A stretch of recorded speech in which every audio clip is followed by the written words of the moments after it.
Welcome to ராக்லன்ஸ் kitchen. இன்றைக்கி நம்ம கிச்சனில் என்ன பார்க்க போகிறோம்னா பால் பொங்கல். இந்த பொங்கலை மாட்டுப்பாலை வச்சு எப்படி நம்ம சுவையாக இன்றைக்கி செய்யலான்ட்டு பார்க்கலாம் வாங்க. இதுக்கு ஃபஸ்ட்டு இது மாதிரி குக்கர் பேன் எடுத்துக்கலாம், ஸ்டவ் ஆன் பண்ணிக்கலாம். இப்போ இதில் 1 டம்ளர் கழுவி வச்ச பச்சரிசியை போட்டு இதோட ஏற்கனவே 1 லிட்டர் பாலை காய்ச்சி ஆற வச்சுருக்கேன். இப்போ இதில் அந்த 1 லிட்டர் பாலையும் ஊற்றிடலாம். இப்போ இதோடு சேர்த்து 1 சிட்டிகை அளவு உப்பு போட்டு குக்கரை மூடிடலாம். இப்போ விசிலை போட்டு 3 விசில் விடலாம். இப்போ 3 விசில் விட்டாச்சு. ப்ரெஷர் போனதுமே ஓப்பன் பண்ணிடலாம். இப்போ இதில் 1.5 கிளாஸ் அளவு சர்க்கரை போட்டுக்கலாம். நம்ம 1 கிளாஸ் அளவு அரிசி எடுத்தோம்.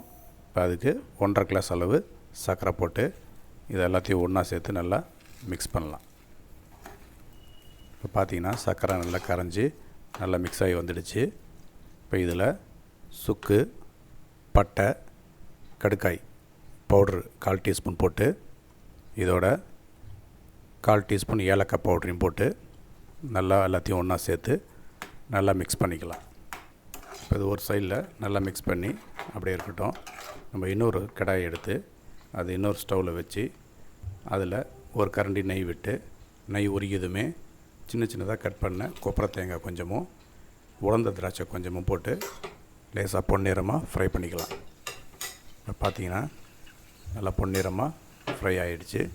இப்போ நம்ம அதை அப்படியே எடுத்து நம்ம ஏற்கனவே ரெடி பண்ணி வச்சுருக்கிற பொங்கல் மேலே ஊற்றிடலாம். இப்போ இது எல்லாத்தையும் அடியோடு ஒன்றா சேர்த்து நல்லா மிக்ஸ் பண்ணிக்கலாம்.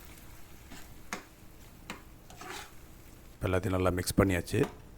இப்போ பார்த்தீங்கன்னா அருமையான சுவையில் பால் பொங்கல் ரெடி. நீங்களும் இந்த பால் பொங்கல் ரெசிப்பியை வீட்டில் செஞ்சு பார்த்து உங்களுக்கு பிடிச்சிருந்துச்சுன்னா சேனலுக்கு லைக் பண்ணுங்கள், கமெண்ட் கொடுங்க, கூடவே சப்ஸ்கிரைப் பண்ணிக்கோங்க. இனி வரும் சமையலில் சந்திப்போம். ராக்லன்ஸ் கிச்சன். தேங்க்யூ.